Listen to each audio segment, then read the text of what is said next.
ஆண்டவரே எங்கள் இறைவா, உம்மீது நாங்கள் கொண்டுள்ள பற்றுதல் எப்பொழுதும்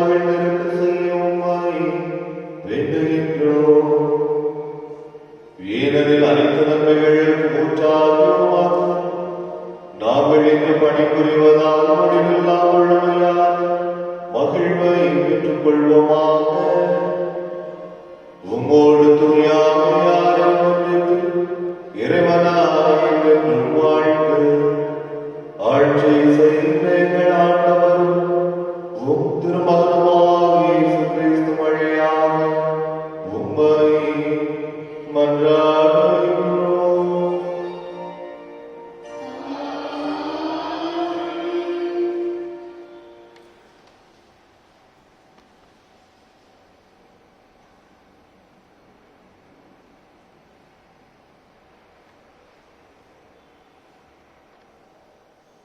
திருத்தூதர் யோவான் எழுதிய திருவெளிப்பாட்டிலிருந்து முதல் வாசகம். யோவான் என்னும் எனக்கு ஆண்டவர் கூறியது, சர்தையில் உள்ள திருச்சபையின் வானதூதருக்கு இவ்வாறு எழுது. கடவுளுடைய 7 ஆவிகளையும் 7 விண்மீன்களையும் கொண்டிருப்பவர் கூறுவது இதுவே: உன் செயல்களை நான் அறிவேன். நீ பெயரளவில் தான் உயிரோடு இருக்கிறாய், உண்மையில் இறந்து விட்டாய். எனவே விழிப்பாயிரு, உன்னில் எஞ்சியிருப்பதை உறுதிப்படுத்து, அது இருக்கும் தருவாயில் உள்ளது. என் கடவுள் திருமுன் உன் செயல்களை நிறைவற்றவையாய் இருக்க கண்டேன். நீ கற்றதையும் கேட்டதையும் நினைவில் கொள், அவற்றை கடைப்பிடி, மனம் மாறி. நீ விழிப்பாயிரு, இல்லையே நான் திருடனைப் போல வருவேன். நான் எந்த நேரத்தில் உன்னிடம் வருவேன் என்பதை நீ அறியாய். ஆயினும் தங்கள் ஆடைகளை பதப்படுத்திக் கொள்ளாத சிலர் சந்தையில் உள்ளனர். அவர்கள் வெண்ணாடை அணிந்து என்னுடன் நடந்து வருவார்கள். அவர்கள் அதற்கு தகுதி பெற்றவர்களே. வெற்றி பெறுவோர் இவ்வாறு வெண்ணாடை அணிவித்து பெறுவர். வாழ்வின் நூலிலிருந்து அவர்கள் பெயர்களை நீக்கிவிட மாட்டேன். மாறாக என் தந்தை முன்னிலையில்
அக்காலத்தில் இயேசு எரிகோவுக்கு சென்று அந்நகர் வழியில் போய்க் கொண்டிருந்தார்.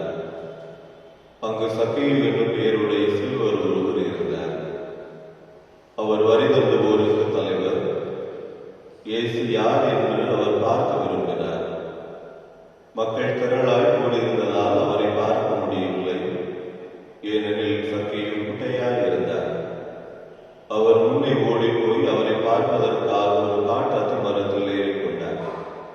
இயேசு அவ்வழியே தான் வரவிருந்தார்.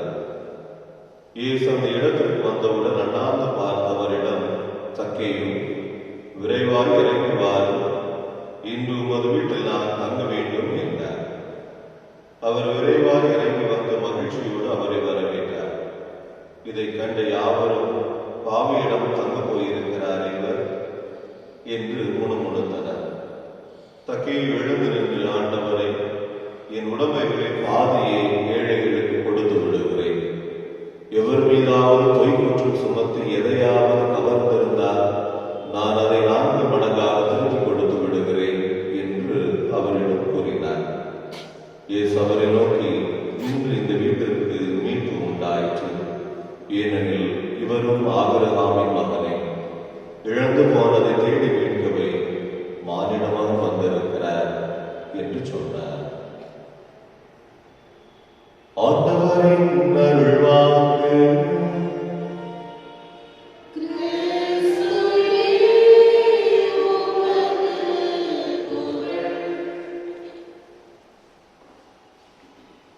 இயேசுவில் அன்பிற்குரியவர்களே, கடவுள் நமக்கென சில வாய்ப்புகளை தருகிறார். அந்த வாய்ப்புகள் கடவுளோடு நெருக்கம் கொண்டிருப்பதற்கு, நம்மை கண்டுகொள்வதற்கான வாய்ப்புகள். இந்த வாய்ப்புகளை லாபகமாக நாம் உதாசீனப்படுத்திக் கொண்டு நகர்ந்து அடுத்த கட்டத்திற்கு போய்க் கொண்டிருக்கிறோம். நிற்பதற்கோ நிதானத்தோடு சிந்திப்பதற்கோ நமக்கான நேரங்களை நாம் பயன்படுத்திக் கொள்வதில்லை என்கிற யதார்த்தத்தை கண்டுகொள்வதற்கு இன்றைய நற்செய்தி வாசகம் நம்மை அழைக்கிறார். சக்கேயு என்கிற மனிதன் இயேசுவை பார்க்க வேண்டும் என்பதை மட்டும்தான் மனதில் வைத்திருந்தார். அந்த வாய்ப்பை கடவுள் அவருக்கு ஏற்படுத்திக் கொடுக்கிறார். எனவே அத்திமரத்தில் இருக்கிற பொழுது இயேசு சக்கேயு விரைவாய் இறங்கி வாரும் என்று சொல்லுகிறார். இந்த விரைவாய் இறங்கி வாரும் என்கிற வார்த்தைக்கு பல வகையில் நாம் பொருள் கொள்ளலாம். அந்த விரைவாக என்கிற அந்த வார்த்தை, இனிமேல் நீ தாமதம் செய்யாதே, இனிமேல் நீ ஒதுக்கி இருக்காதே, முதன்மையான நீரோட்டத்தில் நீ வந்து சேர்ந்துவிடு என்கிற கடவுளுடைய அழைப்பாக கூட இருக்கலாம். எனவே இதுவரை அவன் எத்தகைய வாய்ப்பு பெற்றான் என்பது தெரியவில்லை. ஆனால் இயேசு ஒரு வாய்ப்பை கொடுக்கிறார். இனி தாமதம் செய்யாதே, விரைந்து வா என்பதுதான். இந்த வாய்ப்பை சக்கேயு பயன்படுத்திக் கொண்டு இயேசுவோடு உணவருந்துகிற வேளையில் சொல்லுகிறார், நான் இச்சத்தில் பாதியை கொடுத்து விடுகிறேன், எவரையாவது ஏமாற்றி இருந்தால் 4 மடங்காக திருப்பி கொடுத்து விடுகிறேன் என்கிற ஒரு வாழ்வு மாற்று செயல்பாட்டை அவர் வெளிப்படுத்துகிறார். இதுதான் வாய்ப்பு என்பது. எனவே முதல் வாசகத்தில் கூட விழிப்பாயிரு, மனம் இருந்து என்கிற வார்த்தைகளை அதிகமாக திருவழிபாட்டு நூலில் நாம் வாசிக்கின்றோம். அன்பிற்குரியவர்களே, சக்கேயுவை போல நமக்கென கடவுள் பல வாய்ப்புகளை தந்திருக்கிறார். விரைவாக வருவதற்குரிய வாய்ப்புகளை கடவுள் தொடர்ந்து தந்து கொண்டே இருக்கிறார். ஆனால் தாமதம் செய்பவர்களாக நாம் இருக்கிறோம், ஒதுங்கி செல்கிறவர்களாக நாம் இருக்கிறோம். எனவே சக்கேயுடைய இடத்தில் இருந்து கொண்டு விரைவாக நாம் இறங்கி வரணும். அந்த இறங்கி வருதல் என்பது நம்முடைய மனதில் இருக்கக்கூடிய ஆணவம், நம்முடைய மனதில் இருக்கக்கூடிய பகை உணர்ச்சி, நம்முடைய மனதில் இருக்கக்கூடிய பழிவாங்க வேண்டும் என்கிற உணர்வு, பிறரை பற்றி தவறான புரிதல், இவைகளில் இருந்து இறங்கி வருவதற்குரிய அழைப்பாக கூட இருக்கலாம். எனவே எனது வாழ்க்கையில் நாம் இவற்றிலிருந்து இறங்கி வர வேண்டுமோ, தாமதம் செய்யாமல் சக்கேவை போல இறங்கி வருவதற்கு முயற்சி செய்வோம் விரைவாக.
இதயங்களை மேலே எழுப்புங்கள்.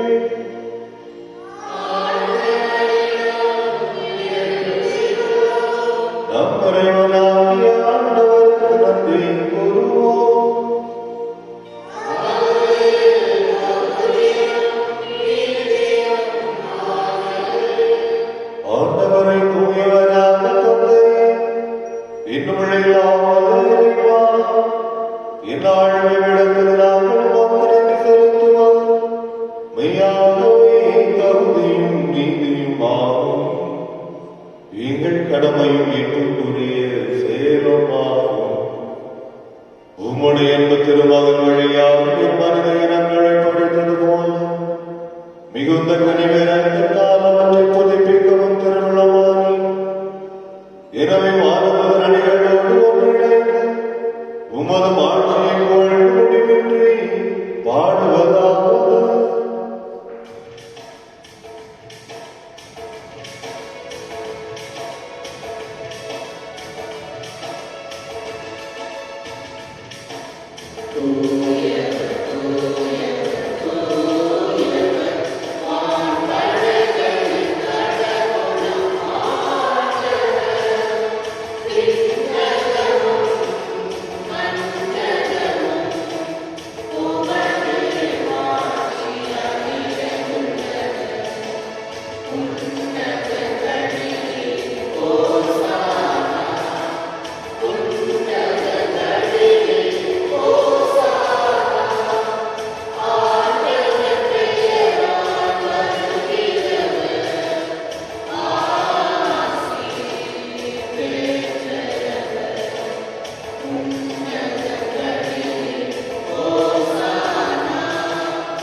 எங்கள் தந்தை இறைவா, நீர் தூய்மை மிக்கவர், நாங்கள் உமக்கு நன்றி செலுத்த விரும்புகின்றோம்.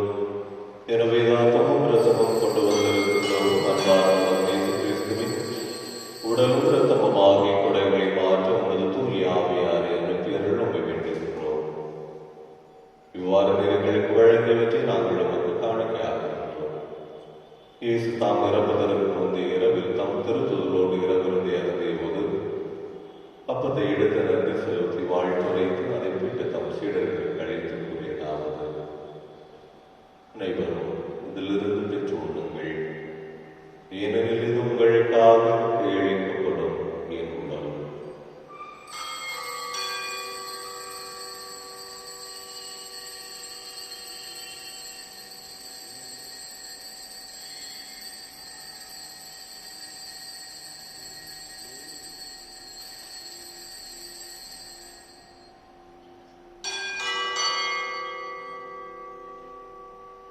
அவனும் இரவிருந்த இறந்தியின் கிண்ணத்தையும் எடுத்து நன்றி செலுத்தி தம் சீடர்களுக்கு அழித்து அவர் கூறியதாவது: அனைவரும் இதிலிருந்து பெற்று பருகுங்கள், ஏனெனில் இது புதிய நிலையான உடன்படிக்கைக்குரிய இரத்தத்தின் கிண்ணம். இது பாவ மன்னிப்புக்கென்று உங்களுக்காகவும் பலருக்காகவும் சிந்தப்படும். இதை என் நினைவாக செய்யுங்கள்.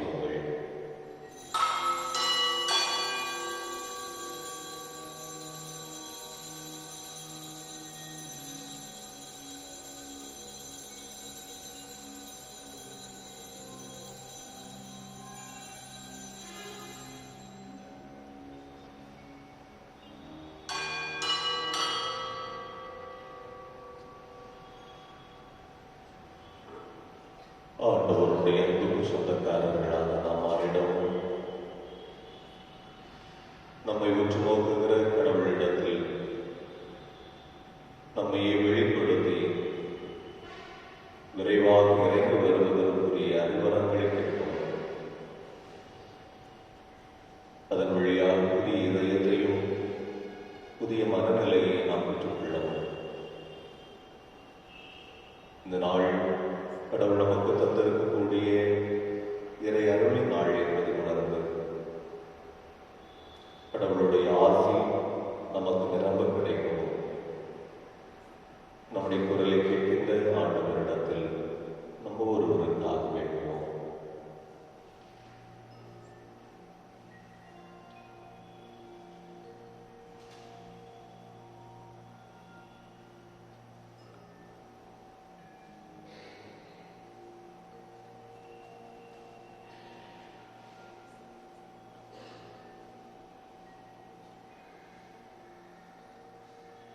நம்பிக்கையின் மறைபொருள்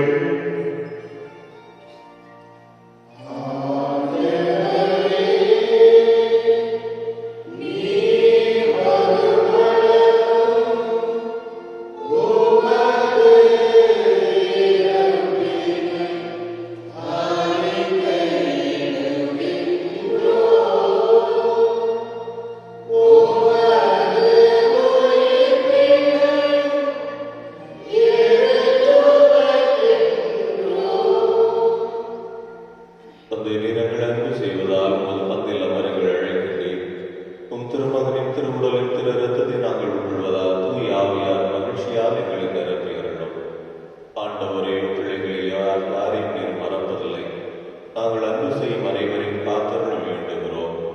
இறைவா, இன்று தங்களுடைய நன்றி பலியை வேண்டுதல் பலியை ஒப்புக் கொடுக்கக்கூடிய மேரியும் சில்வெஸ்டர், ஷாரோன், மோனிகா குடும்பத்தினரை நிறைவாக ஆசீர்வதித்து வழி நடத்தி அருளும். இறந்து போனவர்களுக்கு ஆகவே வேண்டுகின்றோம். குறிப்பாக நாங்கள் நினைவுறுகிற செல்வகுமார், அன்னமான், ராயம்மாள், ராயப்பன், ஆரோக்கிய சுவாமி, எலிசபெத், ராயப்பன் என்பவர்களை உம்முடைய வாழ்வீட்டில் வரவேற்றருளும். துன்பத்தில் மூழ்கி துயரப்படுவர் அனைவரையும் உலகெங்கு வாழும் கிறிஸ்தவர்களையும் மற்ற மக்களின் நினைவு கூறுதருளும். உன் திருமகன் இயேசு வழியாக எங்களுக்கு புரிந்து வரும் அரும்பெரும் செயல்களை கண்டு வியந்து நாங்கள் உம்மை போற்றுகின்றோம்.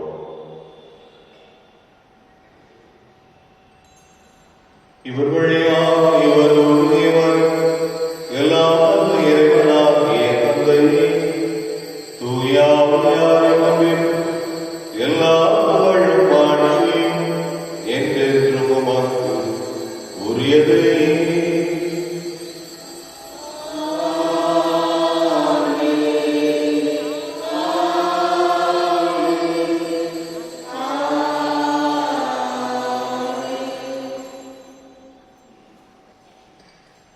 மீட்பரின் கட்டளையால் கற்பிக்கப்பட்டு இறை படிப்பினையால் பயிற்சி பெற்ற நாம் துணிந்து சொல்வோம்.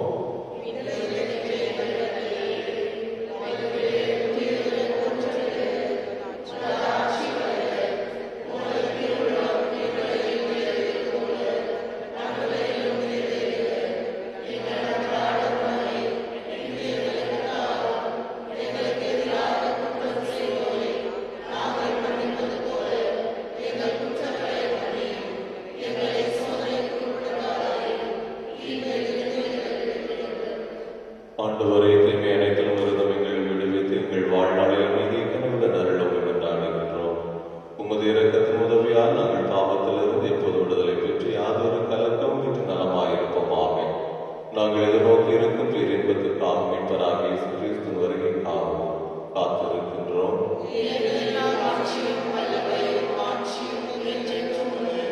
ஆண்டவரே இயேசு கிறிஸ்துவை, அமைதி உங்களுக்கு விட்டுச் செல்கின்றேன், அமைதி உங்களுக்கு அளிக்கின்றேன் என்றும் திருத்தூதர்களுக்கு மொழிகிறேன். எங்கள் பாவங்களை பாராமல் உமது திரு அவை நம்பிக்கை கண்ணோக்கி உமது திருவுள்ளத்திற்கு ஏற்ப அதற்கு அமைதி ஒற்றுமை அளித்தருள்வீராக. என்னென்று வாழ்ந்து ஆட்சி செய்கின்றவர் நீரே. ஆண்டவருடைய அமைதி உங்களோடு இன்னும் இருப்பதாக.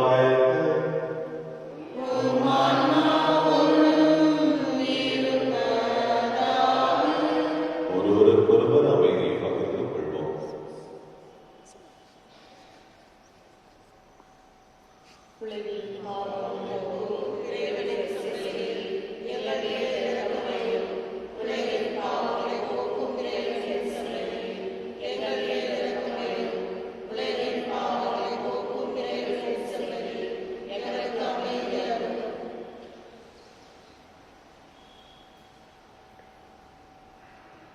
இதோ இறைவன் இதோ உலகின் பாவங்களை போக்குகின்றவர், வாழ்வு மாற்றத்திற்கான வாய்ப்பின் கதவுகளை திறந்து வைத்திருக்கக்கூடிய ஆண்டவர், விருந்திலே தகுதியான முறையில் பங்கு கொடுக்கக்கூடிய நாம் அனைவருமே பேர் பெற்றவர்கள்.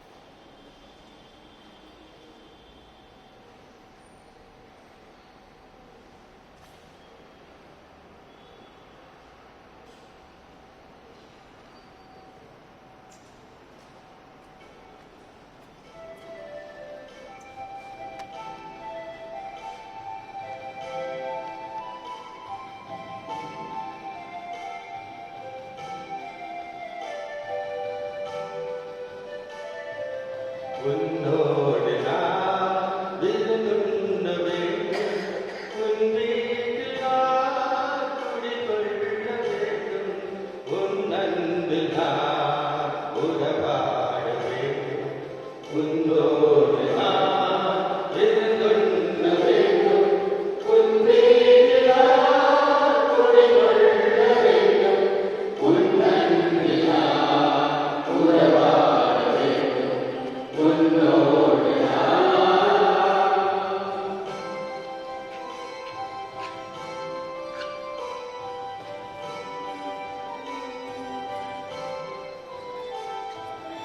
என் வாழ்விலே இது ஒரு பொன்னாள், என் நகமதிலே நீ வரும் திருநாள்.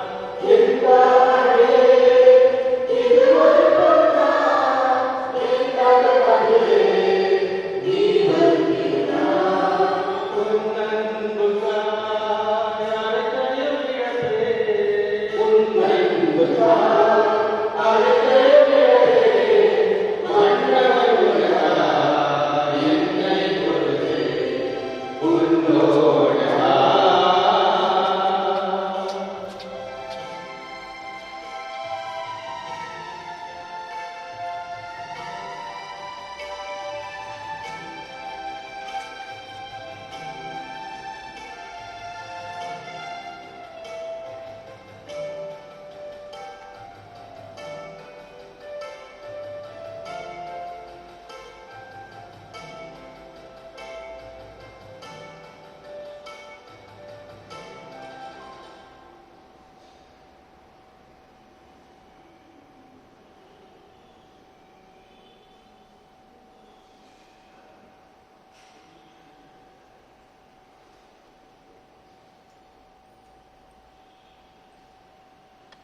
யூபிலி ஆண்டின் நிறைவேற்ற விண்ணக தந்தையே, உம் திருமகனும் என் சகோதரருமான இயேசு கிறிஸ்துவில் நீர் எங்களுக்கு வழங்கிய நம்பிக்கையையும் தூய ஆவியார் வழியாக எங்கள் தேர்தலில் நீர் பற்றியேறி செய்த பிறருக்கு சுடரும் உமது அரசின் வருகைக்கான எதிர்நோக்கை எங்களில் தட்டி எழுப்புவதாக நற்செய்தியின் விதைகளை நாளும் வளர்த்தெடுக்கும் நல்லோராய் உம் அருள் எம்மை மாற்றுவதாக. தீமையின் ஆற்றல்கள் மறைத்து உம் ஆட்சி நீடித்து ஒளிரும் பொழுது மானிட விலங்கிலும் முழு மனிதர்களையும் புதிய விண்ணகமும் புதிய மண்டலமும் நோக்கி காத்திருந்தலில் மாற்றம் பெறுவதாக. யூபிலி கொண்டாட்டத்தின் அருள் விண்ணக செல்வங்களுக்கான ஆர்வத்தை எதிர்நோக்கி திருப்பயணிகளாகிய எங்களில் தூண்டி எழுப்பதாக. அதே அருள் என் மீட்பரின் மகிழ்ச்சியையும் அமைதியையும் அகிலமெங்கும் அளிப்பதாக. என்றென்றும் போற்றதுக்குரிய என் கடவுளாகிய ஒருமையும் மாட்சியும் புகழும் இன்றும் என்றும் உரித்தாகுக. ஆமென்.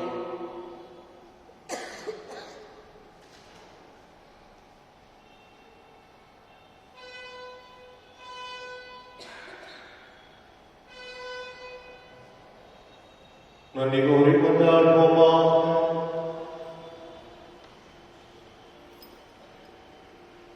ஆண்டவரையும் தூய மறை நிகழ்வுகளின் கொடைகளை பெற்றுக் கொண்ட நாங்கள் உம்மை பணிவுடன் வேண்டுகின்றோம்.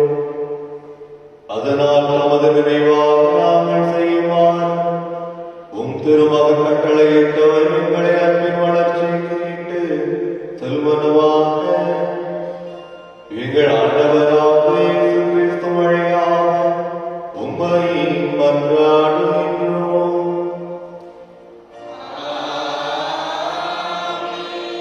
ஆண்டவர் உங்களோடு இருப்பாராக.